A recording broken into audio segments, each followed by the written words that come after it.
And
over a guardrail, and as I went over, he got caught and flipped onto the concrete in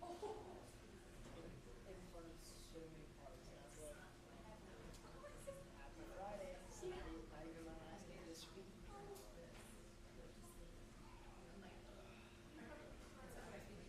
Yeah, Fernando took the weekend off to have friends come here. But instead, he's going back to Knoxville for the weekend.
guys all ready?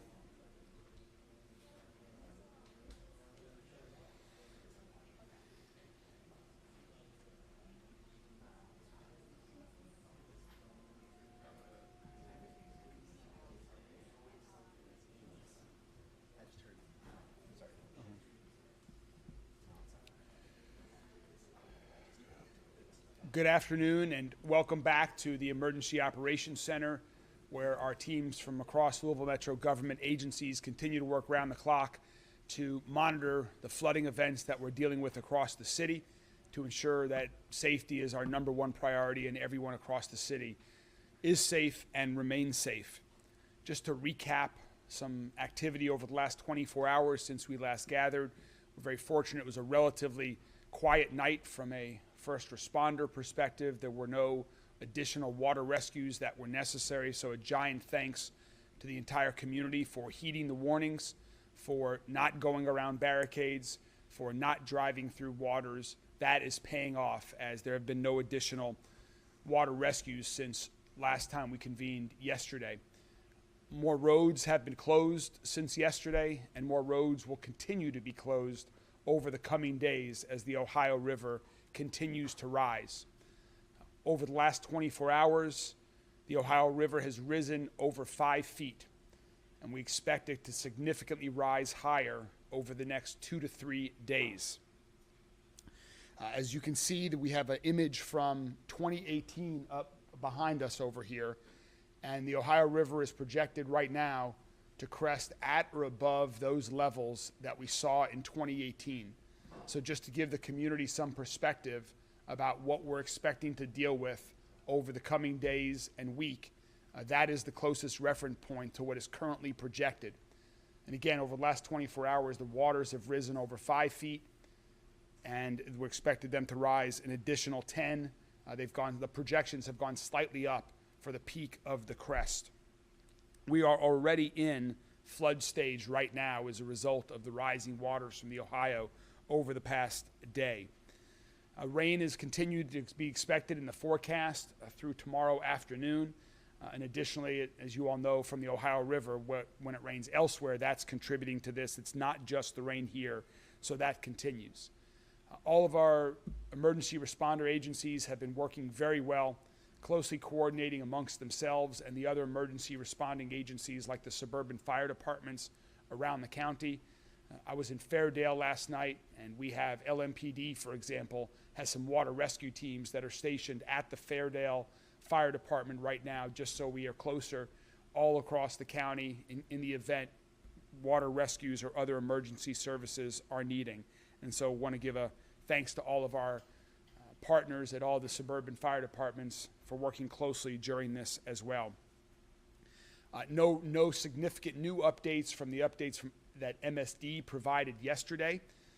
They continue to operate 24/7 at full capacity, working to get all the water out of here as best they can.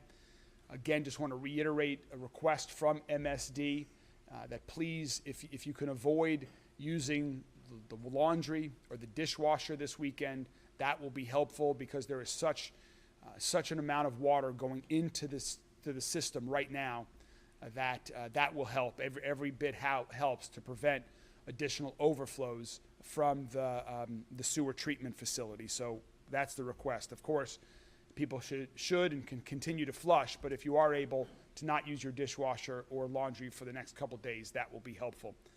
More flood walls have gone up as well, and MSD continues to monitor that as the river continues to rise. MSD will stay ahead of that with any additional floodgates that need to be installed, and our public works team will be continuing to add additional barricades. Again, if you see areas of water, do not drive through them. If you see areas of water that you think we have not yet gotten to, please call 311. Our MetroSafe 311 operators are working through the weekend to take information. We'll get out there and put barricades up. And please turn around. It's not worth anyone's safety. It's not worth any risk to try to drive through water. You might not think it's deep, but you could certainly get stuck, or even worse, could happen to yourself. You know, the impact of the Ohio River flooding has a lot of impact on people's daily lives, and of course impacts on events as well. We've been getting a lot of questions about Thunder Over Louisville, which is scheduled a week from today. And so we're joined here today by our great partner, Matt Gibson, the president and CEO of the Kentucky Derby Festival, and other members of his team. And I'm next going to introduce Matt Gibson. And excuse me, following Matt, you'll hear from Chief Paul Humphrey of LMPD, Chief Brian O'Neill of Louisville Fire Department as well, and then we'll be happy to take any questions from members of the media. Matt? Thank you, Mayor. Thank you, all of you all, for being here, and thanks to all of our partners who help us make this show happen, LMPD, Metro Safe, MSD, Louisville Fire Department, and others. We can't not only navigate weather and situations like we are this year, but every year. They are always so key in helping us make this happen. Safety is always the top priority of the Kentucky Derby Festival and Thunder Over Louisville. We've been doing this a long time. I'm entering my 27th year doing this, and it's not unusual for us to deal with the Ohio and what she brings to this community each and every year, especially in the springtime. It proves to always be challenging. In fact, most years, as many of you all know, we have meetings in this room to discuss it because the Ohio is often outside of its banks like it is at this time. But I will tell you, as we've seen in these coming days, this weather event is like nothing we've seen during our operational period for the Kentucky Derby Festival or Thunder Over Louisville. We've seen it before, we've seen it after, and we've certainly dealt with issues during the event itself, but nothing like this. As the mayor said, this is a top 10 historic flooding event. And if you look at the graphs next to us and on the National Weather Service and the NOAA sites, it is one for the record books for sure. While there is nothing more than we'd like to do than to bring everybody together on Saturday to watch one of the best air shows in the country and arguably the best fireworks show in the nation, we realize that at this time it's very logistically impossible to do what we would do and to do it safely, not only for those people who attend our shows, but those people who do extraordinary work to get the infrastructure out there, like our center line marker for the air show that allows the aircraft to know where they are during the air show in the airbox.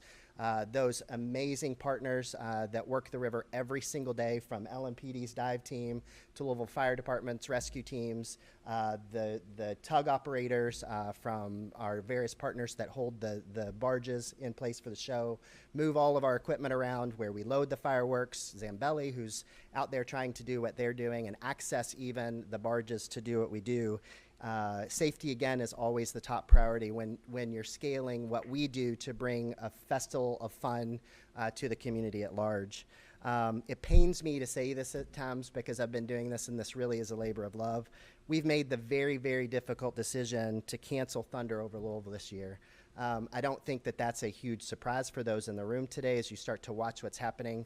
When you look at these 2018 event pictures or our February flood event pictures, this is what we're going to be facing, if not worse, in the next coming days, as early or as Wednesday and as late as Thursday, based in part of the graph over the chief's shoulder.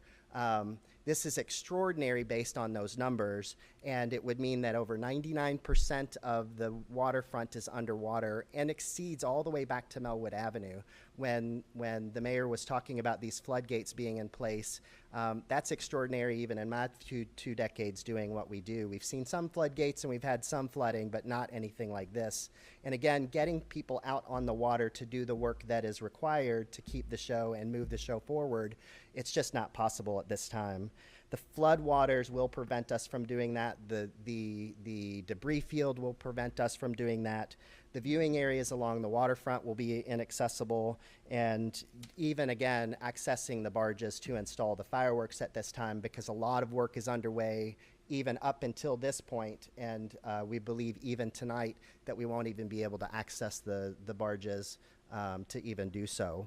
So the height and the speed of the river will prevent us from safely doing that. And again, it's a hard decision to do, but when we can't even access the island that we do the drone show from right there at Shippingport Island, it was an easy decision, a painful one at that, to make this very, very hard decision. So unfortunately, Thunder is such a large-scale event and massive logistical undertaking with all of the federal, state, local, and metro partners that we work with, that rescheduling and postponing is just not an option. There's not another date that we can look at. We researched that exhaustively as we moved the event forward based on the holidays, and knowing that there are other things happening in this community that if we couldn't do our event, we would absolutely be interfering with something else entirely. And it takes a year of planning, as our producer Wayne Hettinger will tell you. He's the guy that does this every single day of his life, and this was not a decision that we came to very easily. It's been a tough one, and one for the record books for sure, because we've not had to make this decision, the pandemic notwithstanding. So believe me when I say that we're just as disappointed at everyone. It is absolutely a labor of love for my team, our staff, the board of directors, all of our sponsors and partners, and those who make us, who help us make this happen. And we know our focus needs to be on the community and all of those affected by weather. When you have 300 state roads closed currently, when you have houses that are being damaged, when we're talking about people being mindful about flushing or washing their dishes and taking showers, and our public safety partners like Louisville Metro Police, Public Works, who are out doing the real work that they all signed up to do, and that's keeping the public safe and making sure that people continue to stay safe. It's hard to have a discussion about let's have a fireworks show when there are a lot of people in need right now. So let me reassure you, we have a full schedule of the Kentucky Derby Festival. Obviously, there was a delay between Thunder and the rest of the festival going into April, but all of those events are still on. We're not talking about cancellation for all of those. All of those events will still be going on just as they always do. We have over 70 events beyond Thunder Over Louisville. Our kickoff luncheon is this Friday, and we plan to continue to hold that. That sits right on the banks of the Ohio, but we will have a full schedule that you could go to our website at kdf.org to tune in, and all of those things will be ongoing. Pegasus pins are still for sale, and they're out there doing great. Our teams are working hard. If there are adjustments that we have to make because the venues are affected, it's what we do, and it's what we do best. So if you all have any questions, we'll be here after. But it's always our mission to bring the community together in celebration, and we still plan to do so. So thank you, Louisville, and thank you for all of you all being here today.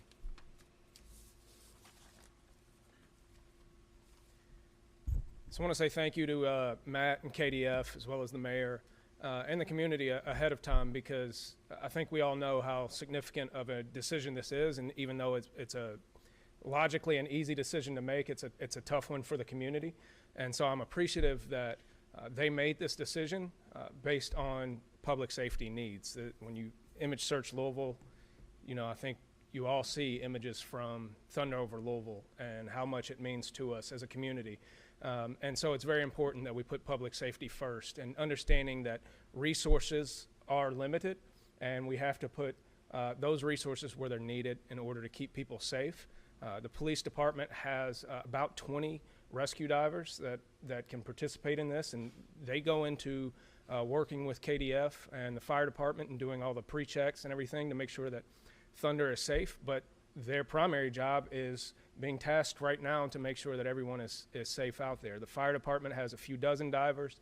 Some of the suburban fire departments have rescue divers, and so it's important that we primarily put those resources where they're needed to keep people safe. And to echo the mayor's point, I also want to say thank you to the community for heeding the warnings. If you go out there and make a poor decision and put yourself in danger, you're putting the lives of officers and firefighters in danger, and so you're risking their families as well.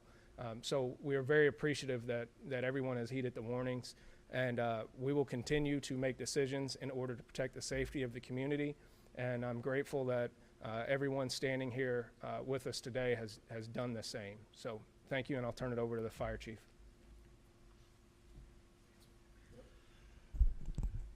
I want to echo what Chief Humphrey just said.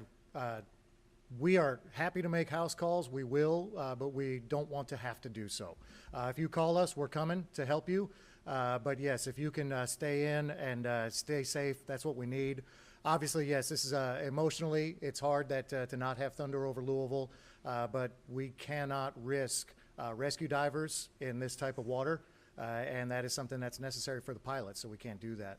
If you look at, we're very fortunate that we did not have any water rescues overnight or this morning, but please don't allow this kind of, since we haven't had this huge storm like we did earlier this week, this has been more of a steady encroaching water and rain. Don't let that lull you into a false sense of security. Maybe you've been out today running some errands and you saw that some of the underpasses and viaducts are open. They might not be that way tonight. We've got another system that's going to hit us. We're going to have a lot of heavy rains. Please try to stay safe. For the fire department, we've put on extra boat crews, so we are prepared, and we've got those spaced around the city to make sure that we're ready in case they are necessary. We also, I want to just remind that the rest of the state is suffering along with us. We have a Swiftwater team that's in Casey County right now, helping out there, and so that you don't lose sight of what the rest of the state is going through. It's much worse as you get further south and west of here, down towards Mayfield, Paducah, and there are teams in state from Vermont, from Georgia, and from Maryland that are here to help out the rest of the area. Obviously, we're fortunate here in Louisville that you've got the Louisville Police Department and Louisville Fire Department that can handle this, but other areas of the state are not so fortunate. But please continue to stay safe, stay inside unless you absolutely need to get out, and if you even think that there's water, do not try to drive through it because you have no idea how deep that might be.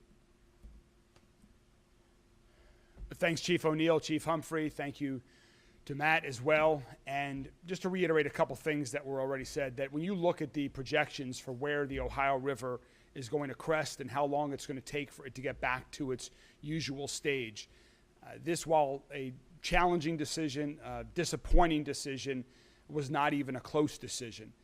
Because when you look at the projections, it will be way above even in these models here to my right, you can see that it's going to be way above the safety zone for pulling off a Thunder over Louisville. Matt and his team at Kentucky Derby Festival make the challenging happen every year. Having 70 events in such a short period of time is something unlike any other city in the entire country enjoys. They're used to dealing with challenges. They're used to reacting to Mother Nature, to making decisions on the fly. But this one here is really not even possible because of the unique set of circumstances and the danger that the Ohio River is creating with this top 10 historic flood event that we are in the process of experiencing here in Louisville. Matt, I just want to say to you and your entire team, thank you all so much. I know this was not easy. Given a year's worth of work that goes into one of Louisville's greatest days of the year every year, as you said arguably the best fireworks show. I will say definitively the best fireworks show in the world every year for the entire community to enjoy. But to end on a positive note, as Matt said, there are 70 other Kentucky Derby Festival events that bring our community together, that display our hospitality to the world in the run-up this year to the 151st Kentucky Derby. All of those other events are scheduled.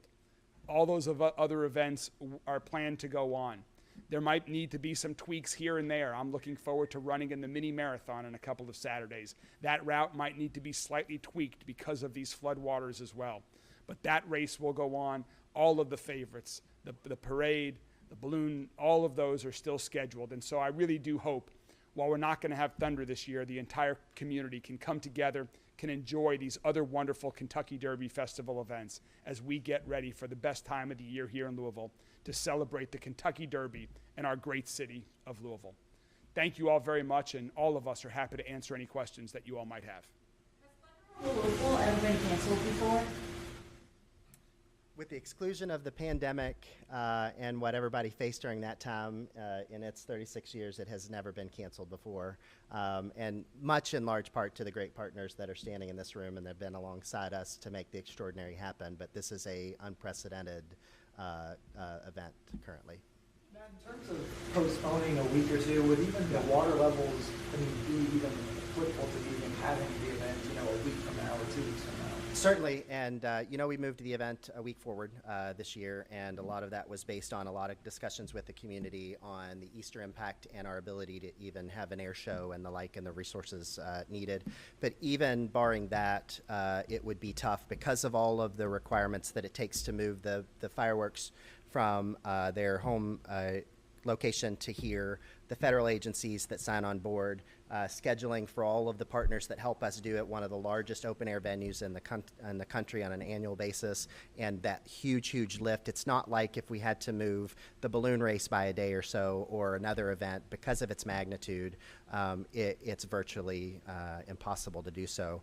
Looking at other dates on the calendar, we know that it would have a gross impact. This is a very event-friendly and event-centric town. Something that we would move because our date was unavailable because of a historic flood would certainly impede on something else that makes quality of life in this community so great. So we're very mindful of that.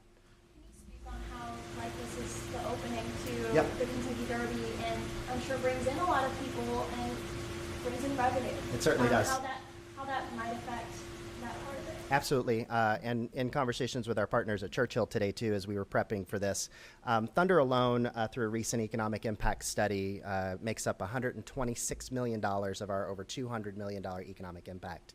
That is a huge income generator for the community and the state as a whole, and really contributes to the things that makes this community great.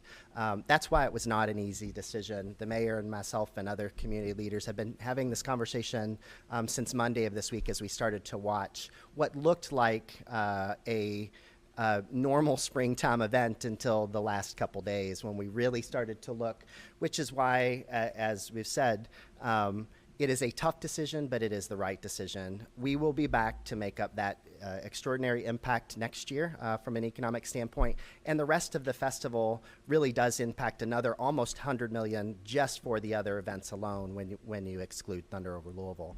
And that's part of what we do as the small not-for-profit. I've got the best team in the world as the staff and an amazing board of directors. But it's more than just producing events. It's about creating and contributing to the quality of life of this great community. So, Matt, what's going to be the impact to the vendors that, obviously, because the town-wide, you don't have to go on Thursday. There's so many vendors that show up from different businesses for food and drink and all that.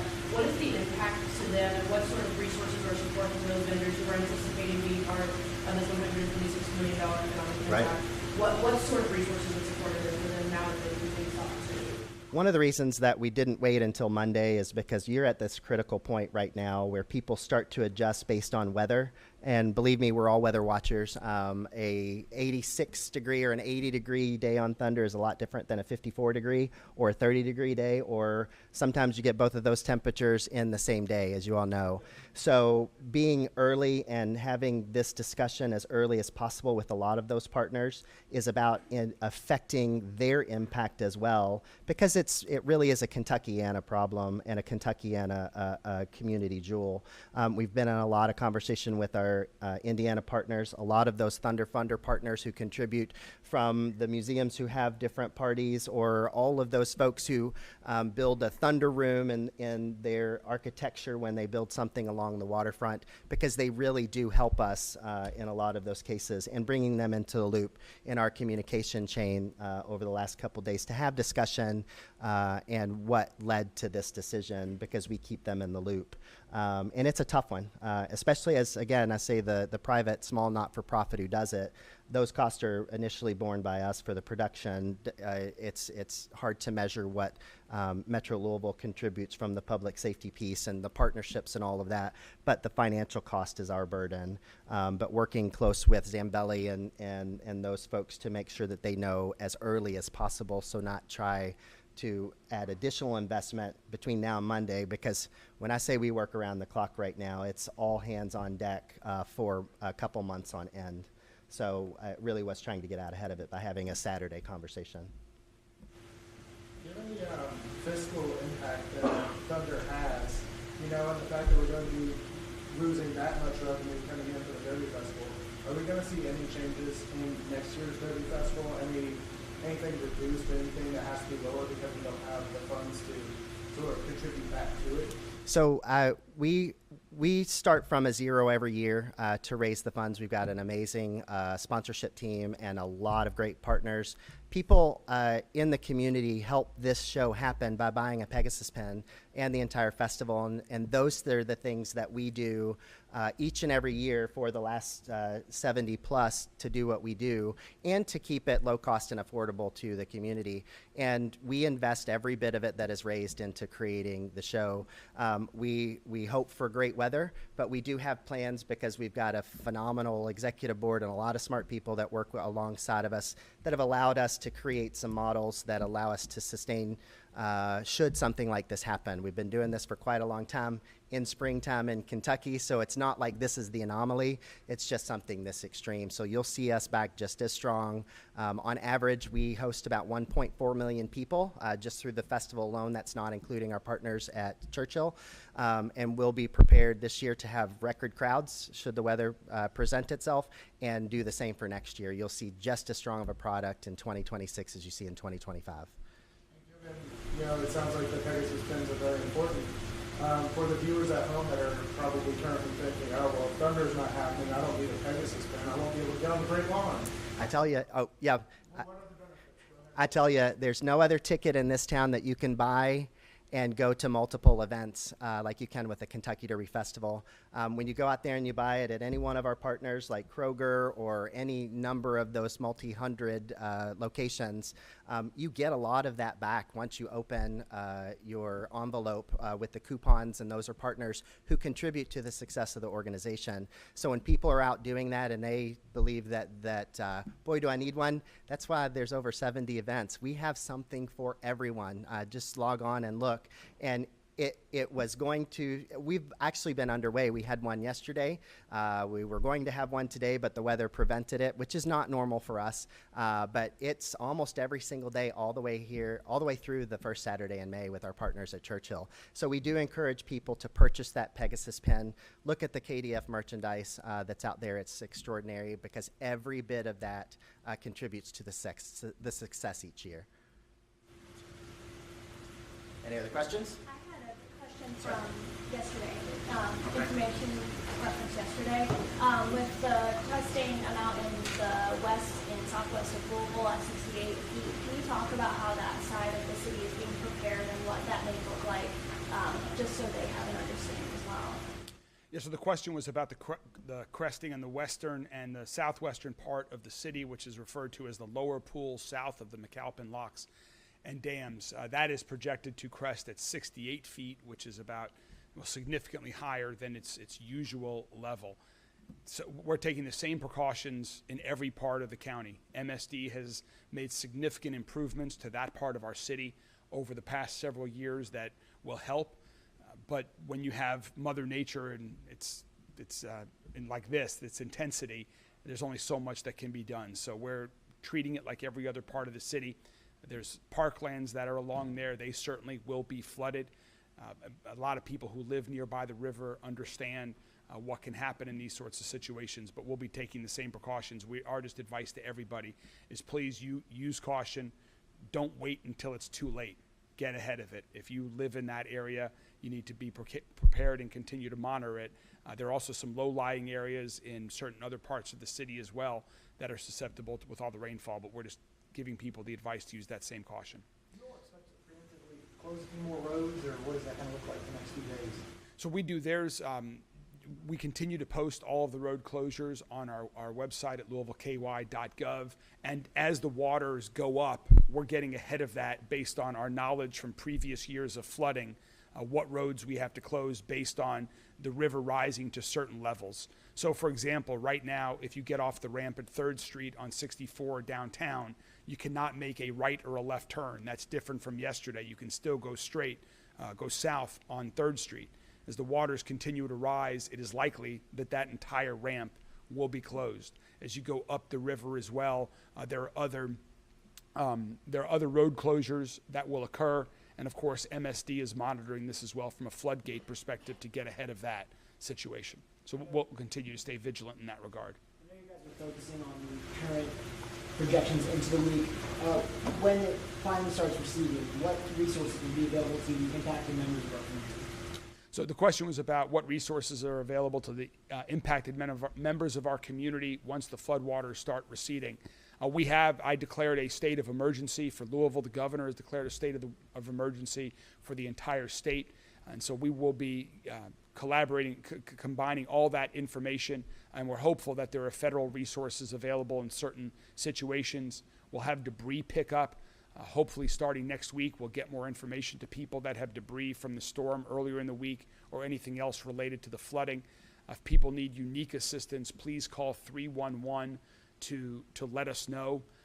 But our public works team, our solid waste management team will be out there assisting with the cleanup all around the city, letting people get back to normal prior to these severe weather events. Thank you all very much. We're going to let our teams get back to it, and we'll continue to stay in touch. You can follow our social media channels for the latest information.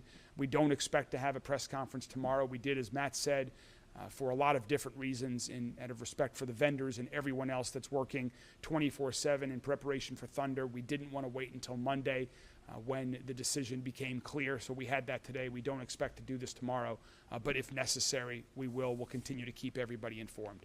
Thank you all very much. Stay safe and use caution when you're out there. Thank you all.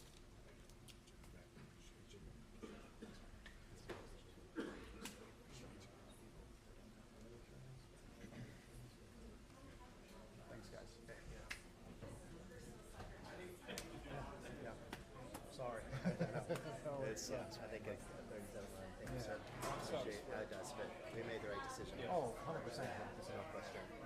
It's not safe. No, it's an emotional decision. So. Yeah, that's it. And I started this 27 years ago, and it's hard because I don't think I've done that. But it really is a labor.